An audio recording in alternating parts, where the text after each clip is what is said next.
Bloco 9. Os oprimidos, nos vários momentos de sua libertação, precisam reconhecer-se como homens, na sua vocação ontológica e histórica de ser mais. A reflexão e a ação se impõem, quando não se pretende, erroneamente, dicotomizar o conteúdo da forma histórica de ser do homem. Ao defendermos um permanente esforço de reflexão das oprimidos sobre suas condições concretas, não estamos pretendendo um jogo divertido em nível puramente intelectual. Estamos convencidos, pelo contrário, de que a reflexão, se realmente reflexão, conduz à prática. Por outro lado, se o momento já é o da ação, esta se fará autêntica praxis se o saber dela resultante se faz objeto da reflexão crítica. Neste sentido, é que a praxis constitui a razão nova da consciência oprimida e que a revolução, que inaugura o momento histórico desta razão, não possa encontrar viabilidade fora dos níveis da consciência oprimida. A não ser assim, a ação é puro ativismo. Desta forma, nenhum diletante jogo de palavras vazias, quebra-cabeça intelectual, que, por não ser reflexão verdadeira, não conduz à ação, nem ação pela ação. Mas ambas, ação e reflexão, como unidade que não deve ser dicotomizada. Para isto, contudo, é preciso que creiamos nos homens oprimidos. Que os vejamos como capazes de pensar certo também. Se esta crença nos falha, abandonamos a ideia ou não a temos, do diálogo, da reflexão, da comunicação e caiamos nos slogans, nos comunicados, nos depósitos, no dirigismo. Esta é uma ameaça contida nas inautênticas adesões à causa da libertação dos homens. A ação política junto aos oprimidos tem de ser, no fundo, ação cultural para a liberdade, por isto mesmo, ação com eles. A sua dependência emocional, fruto da situação concreta de dominação em que se acham e que gera também a sua visão inautêntica do mundo, não pode ser aproveitada a não ser pelo opressor. Este é que se serve desta dependência para criar mais dependência. A ação libertadora, pelo contrário, reconhecendo esta dependência dos oprimidos como ponto vulnerável, deve tentar, através da reflexão e da ação, transformá-la em independência. Esta, porém, não é doação que uma liderança, por mais bem intencionada que seja, lhes faça. Não podemos esquecer que a libertação dos oprimidos é a libertação de homens e não de coisas.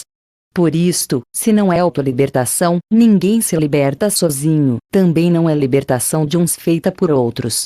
Não se pode realizar com os homens pela metade.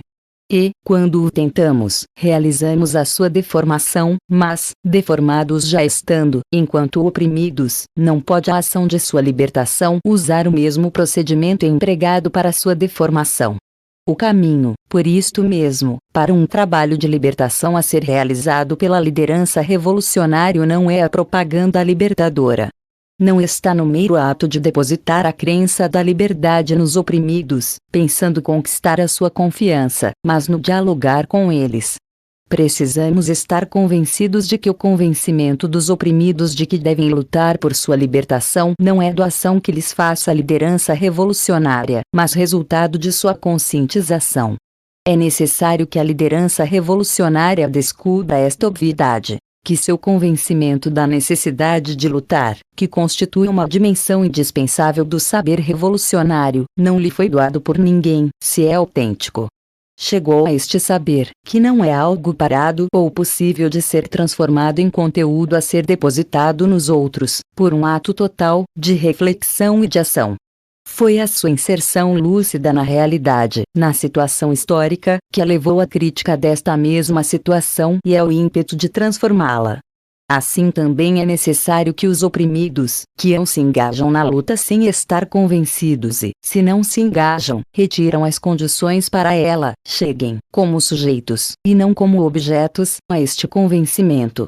É preciso que também se insiram criticamente na situação em que se encontram e de que se acham marcados. E isto a propaganda não faz. Se este convencimento, sem o qual, repitamos, não é possível a luta, é indispensável a liderança revolucionária, que se constitui a partir dele, o é também aos oprimidos. A não ser que se pretenda fazer para eles a transformação e não com eles, somente como nos parece verdadeira esta transformação. Ao fazermos estas considerações, outra coisa não estamos tentando senão defender o caráter eminentemente pedagógico da revolução. Se os líderes revolucionários de todos os tempos afirmam a necessidade do convencimento das massas oprimidas para que aceitem a luta pela libertação, o que de resto é óbvio, reconhecem implicitamente o sentido pedagógico desta luta. Muitos, porém, talvez por preconceitos naturais e explicáveis contra a pedagogia, terminam usando, na sua ação, métodos que são empregados na educação que serve ao opressor. Negam a ação pedagógica no processo de libertação, mas usam a propaganda para convencer, desde o começo mesmo da luta pela humanização, pela superação da contradição opressor-oprimidos. É preciso que eles se convençam de que esta luta exige deles, a partir do momento em que a aceitam, a sua responsabilidade total. É que esta luta não se justifica apenas em que passem a ter liberdade para comer, mas liberdade para criar e construir, para admirar e aventurar-se. Tal liberdade requer que o indivíduo seja ativo e responsável, não um escravo nem uma peça bem alimentada da máquina.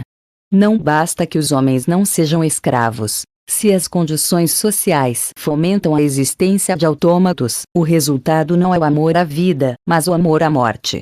Os oprimidos que se formam no amor à morte, que caracteriza o clima da opressão, devem encontrar, na sua luta, o caminho do amor à vida, que não está apenas no comer mais, se bem que implique também nele dele não possa prescindir.